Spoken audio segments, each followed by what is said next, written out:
Hello. I greet you in the precious name of Jesus Christ. My name is Ruth Dickson. This is part of a series, and this is part 2 of Christ, the Great High Priest. In this session, teaching, exhortation, encouragement, however it will minister to you, I will be highlighting the writer to the Hebrews and the purpose of his letter. The writer to the Hebrews really wanted the early Christian converts to fully understand Christ's office of high priesthood. He wanted them to know what it meant to them as New Testament believers. Let us not forget that these early converts were already familiar with the Old Testament priesthood.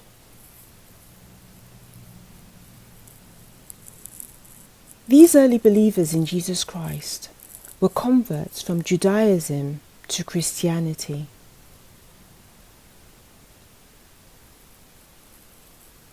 These Jewish converts had faith in Jesus Christ, but no revelation or understanding of Christ as high priest and his eternal priesthood. The book of Hebrews may have been recorded from spoken words at that time.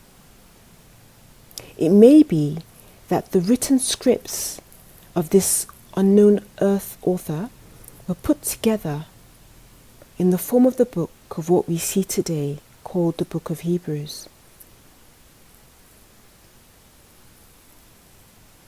For the early church to understand Christ as a high priest of heaven, the writer of the Hebrews had to use examples of the shadow, the old priesthood.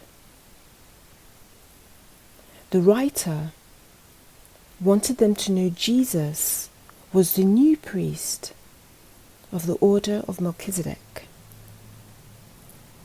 Melchizedek, as I mentioned in part 1, appears as this mysterious figure in Genesis.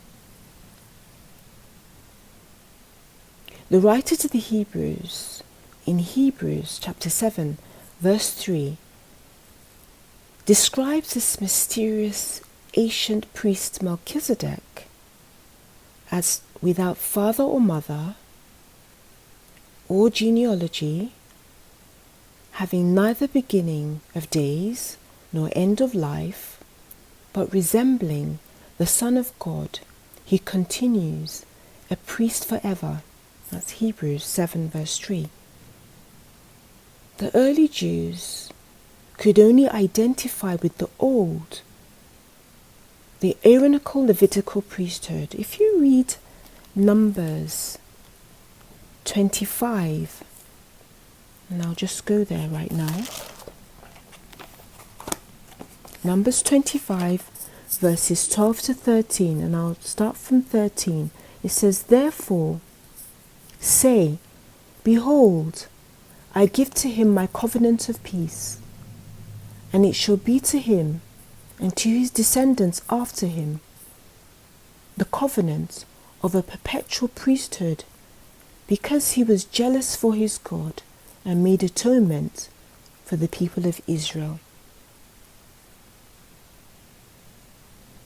To Aaron and his descendants, this priesthood was exclusive to Israel. But with Christ's priesthood was superior. It was inclusive, extending arms to all who have faith in him, sons and daughters of his imputed righteousness, co-heirs who will rule and reign with him in the heavenly Jerusalem. In Hebrews 5, verses 5 to 10, Christ is described as a priest forever after the order of Melchizedek. If you read verse 6 in particular, it says, "You are a priest forever after the order of Melchizedek." The writer to the Hebrews was telling the early Christians there was no need to keep hanging on to the shadow when the true, perfect, and eternal high priest was there. The writer to the Hebrews knew that some of these early believers were in danger of turning back. The writer to the Hebrews wanted his listeners or readers to know that Jesus Christ was a different high priest with greater authority and glory. Jesus Christ was a high priest who gave that once and for all offering and sacrifice. I'll repeat that. Jesus Christ is the high priest of heaven who has given that once and for all offering and sacrifice. No longer would there be the need for the repeated sacrifices of bulls, of cleansing, of ringing of bells, of offerings, and all the ceremonies surrounding the work of the Old Testament high priest.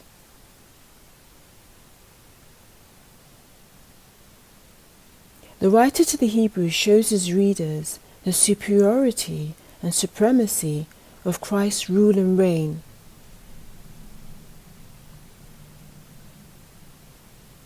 The writer to the Hebrews presents the great high priest of heaven, a new and better covenant than the covenant of old.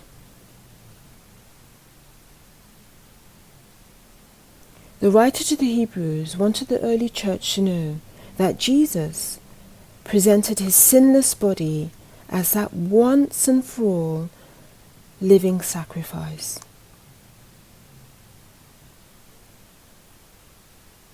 This brings me to the end of part 2. Please stay tuned for part 3 as this series continues. May God bless your journey. It's Ruth Dickson.